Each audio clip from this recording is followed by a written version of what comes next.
Are you down for this? If you're in the mood, we can take it to the moon. Just like a movie scene, table for two. No need to be fed, I want you instead. Oke, kita masuk ke pertanyaan yang pertama. Di sini ada 4 reaksi yang dimana kita harus mencari dari 4 reaksi tersebut manakah yang termasuk persamaan redoks. Jadi kita cari dulu, tentuin dulu biloxnya dari masing-masing reaksi. Yang pertama, H2 dan Cl2 itu karena dia unsur bebas, makanya dia biloxnya 0. Lalu di sini Cl biloxnya -1 dan H itu biloxnya +1. Nah, di sini tuh ada perubahan bilox di mana H itu mengalami penaikan bilox. Disebut dengan oksidasi dan Cl mengalami penurunan bilox atau reduksi. Jadi pernyataan 1 termasuk persamaan redoks. Lalu yang kedua, Cl-1 H+1, lalu di sini Na karena dia golongan 1 jadi dia +1, H+1 dan O-2. Di sini Cl juga sama -1, Na+1, O-2 dan H+. Nah, karena di sini tidak ada perubahan bilox, makanya pernyataan nomor 2 tidak termasuk persamaan redoks. Lalu yang pernyataan 3, O-2 Cu+2 terus Cl-1 H+1, Cl-1 karena dia ada 2 jadi dikali -1 kali 2 jadi -2, dan di sini Cu-nya otomatis jadi +2.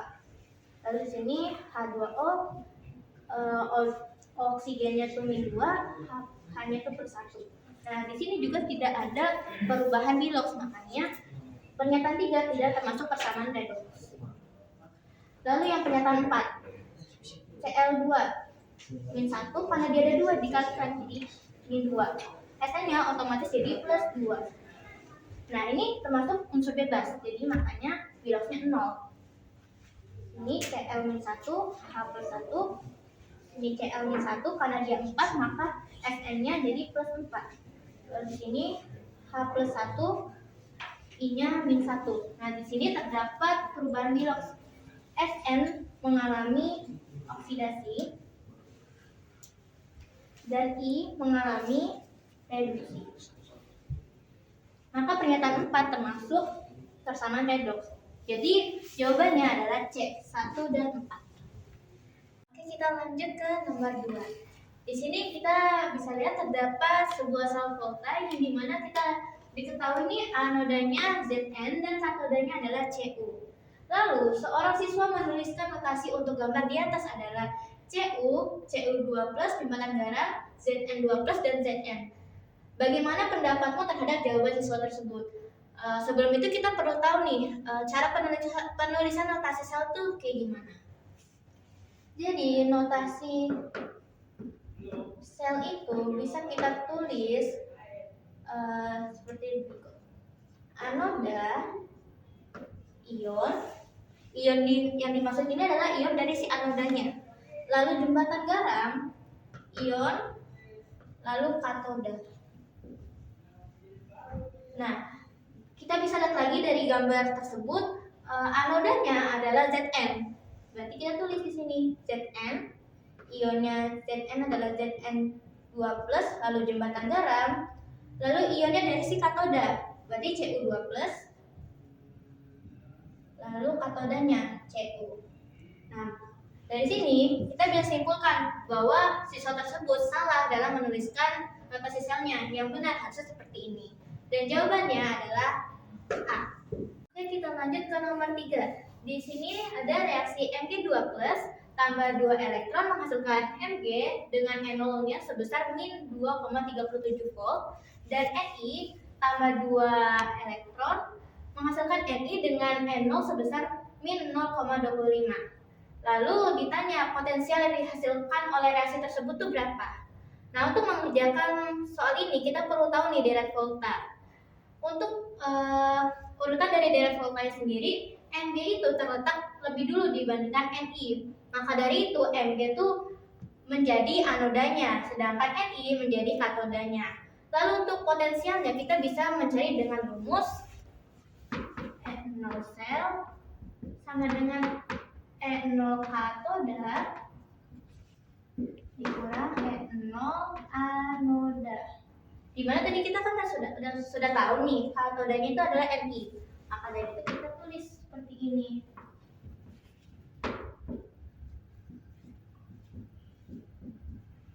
Lalu hasilnya sama dengan plus 2,112. Dan jawaban ini tuh ada di option B. Oke, kita lanjut ke nomor 4. Di sini kita diketahui ada 4 potensial reduksi. Lalu ditanya urutan logam tersebut dalam deret volta adalah. Nah, untuk mengurutkan logam-logam tersebut kita perlu tahu nih bahwa urutan deret volta itu dimulai dari yang paling mudah teroksidasi atau sama aja dengan E0 yang paling negatif. Jadi dari sini kita bisa urutkan nih. Yang pertama ada min 1,66. Lalu yang kedua itu ada min 0,71. Lalu yang ketiga ada min 0,12. Lalu yang keempat ada plus 0,90, yang dimana ini HL, CR, W, OS. Jadi lebih gampangnya kita mengurutkannya dari yang nilainya paling kecil ke yang paling terbesarnya. Dan untuk jawaban ini ada di option D. Oke, kita lanjut ke nomor 5. Jadi di sini di nomor 5 ini ada 3 buah sel. Nah, di sini kita perlu tahu nih, dari ketiga tersebut apakah benar dia termasuk sel volta atau tidak. Nah, yang satu ini benar ya, karena Zn ke Cu, yang dimana Zn ini kan anoda, dia bergerak ke katoda, berarti nomor 1 ini benar. Lalu yang gambar kedua, Ni ke Ag ini juga benar, karena Ni ini sebagai anoda dia mengalir ke katoda yaitu Ag. Lalu yang ketiga, ini Ag ke Cu. Nah, ini agak salah ya. Kan agak lagi tapi memang salah. Karena seharusnya dari Cu bergerak ke Ag. Maka di optionnya ini yang nomor 3 kita bisa singkirin nih. Berarti kita tinggal fokus ke option A sama option D. Lalu kita hitung potensial selnya berapa, apakah spontan atau tidak. Nah, di sini saya akan menghitung yang nomor 1-nya dulu.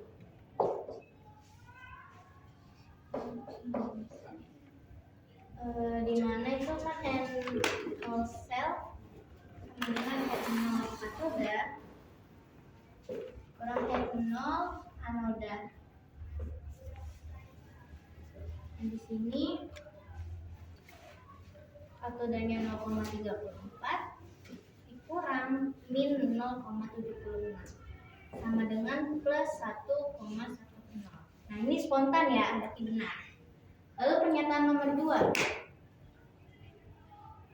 Nomor 2 itu berarti katodanya itu adalah si Ag, berarti 0,80 dikurang Ni-nya min 0,23, hasilnya adalah plus 1,03. Nah, ini juga termasuk spontan karena dia hasilnya positif.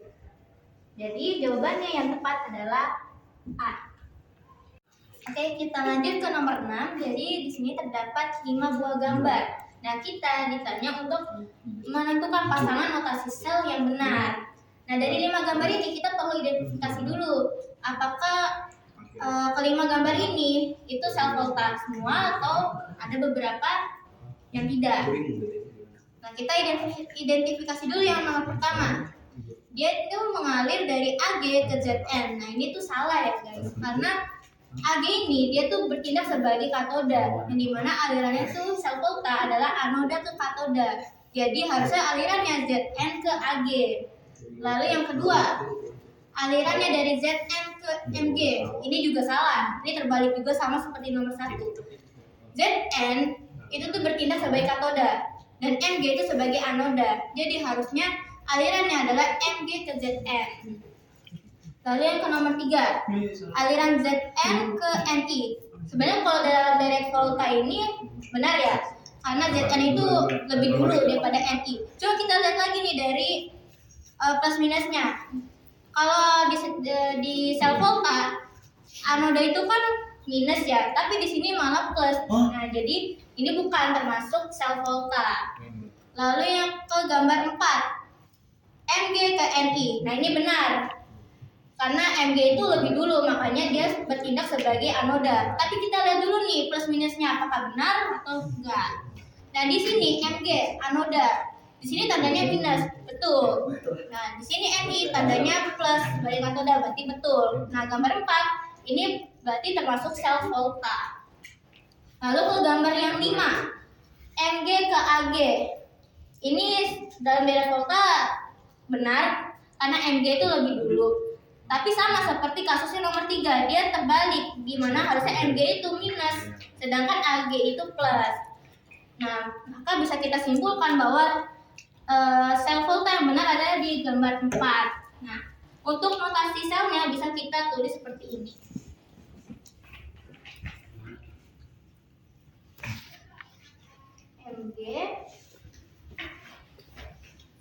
Mg 2 plus lalu jembatan garam, Ni 2 plus lalu Ni. Dan jawaban ini ada di option D. Oke, kita lanjut ke nomor 7. Di sini diketahui nilai potensial logam X dan Y.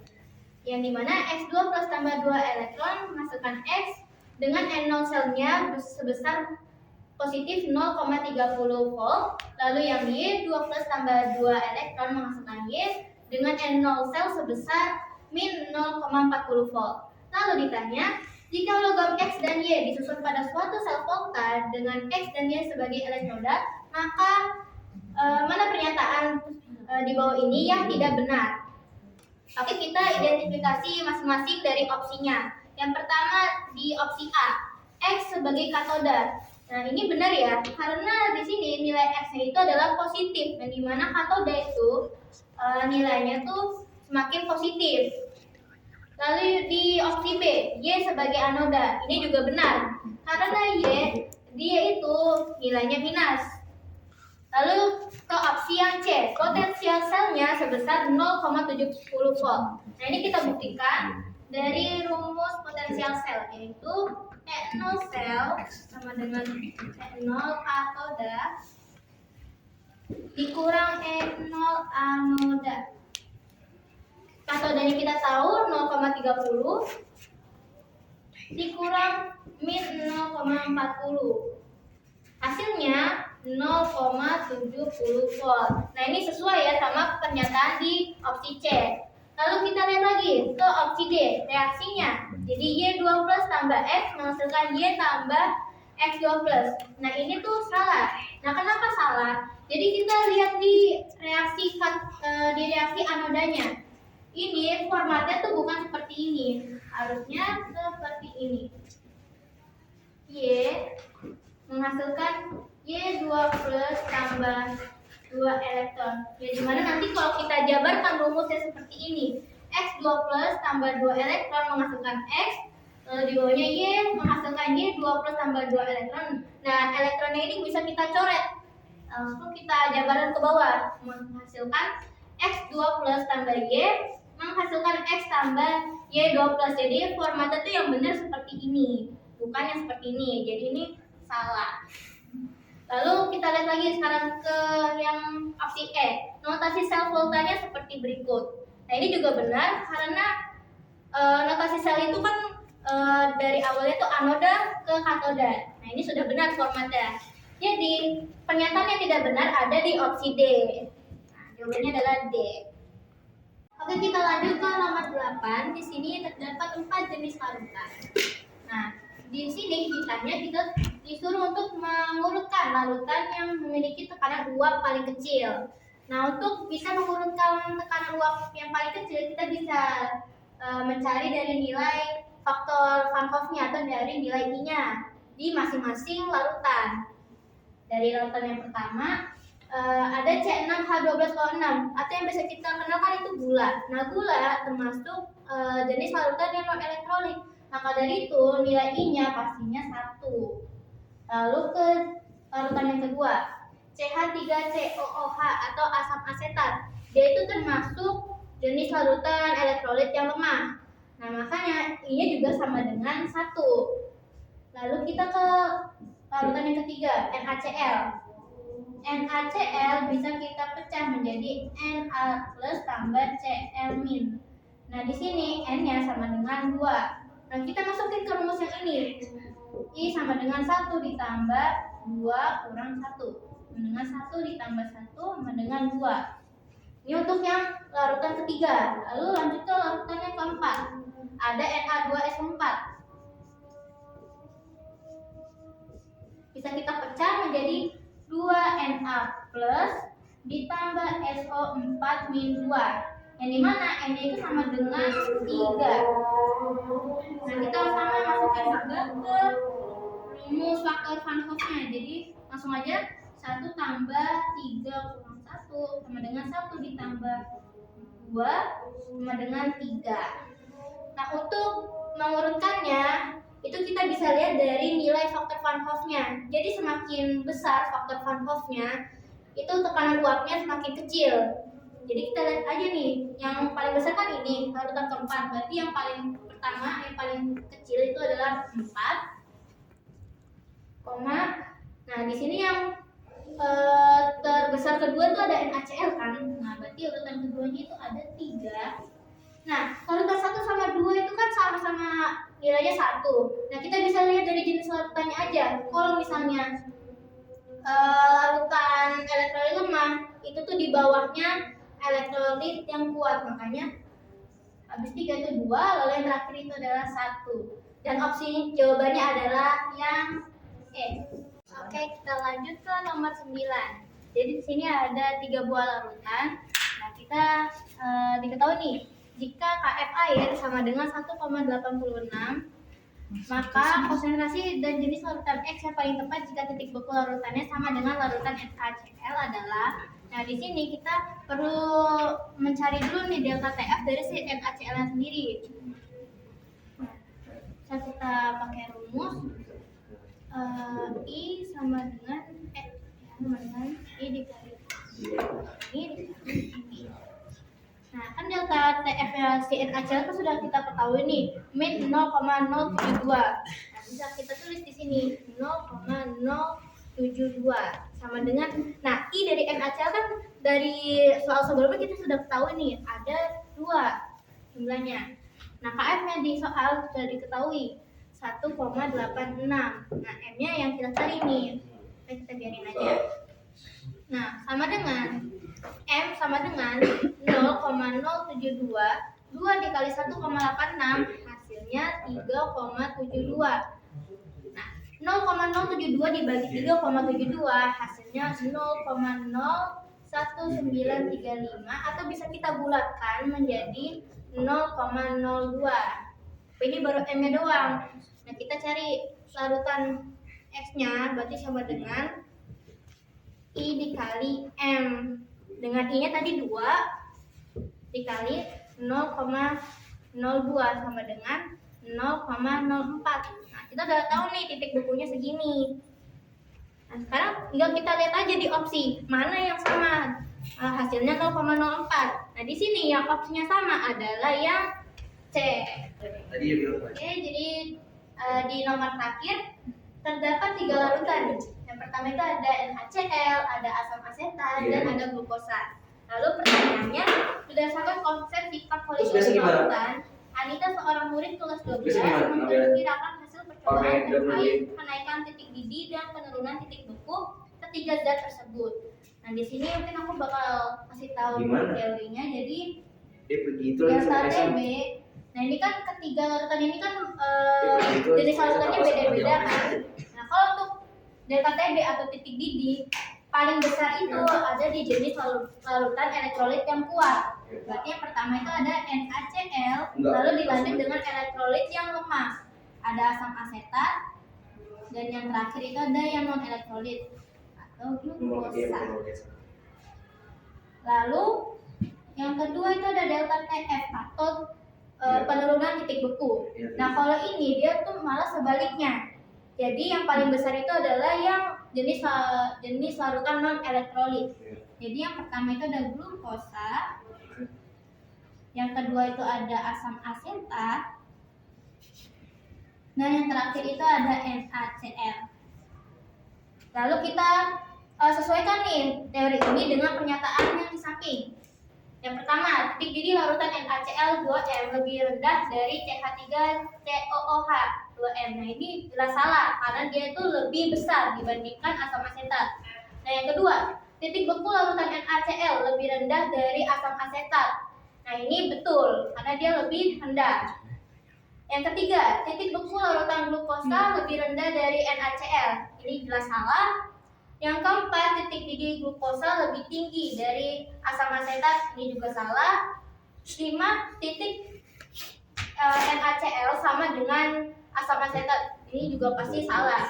Nah, jadi pernyataan yang benar di sini hanya 2 saja atau jawabannya D.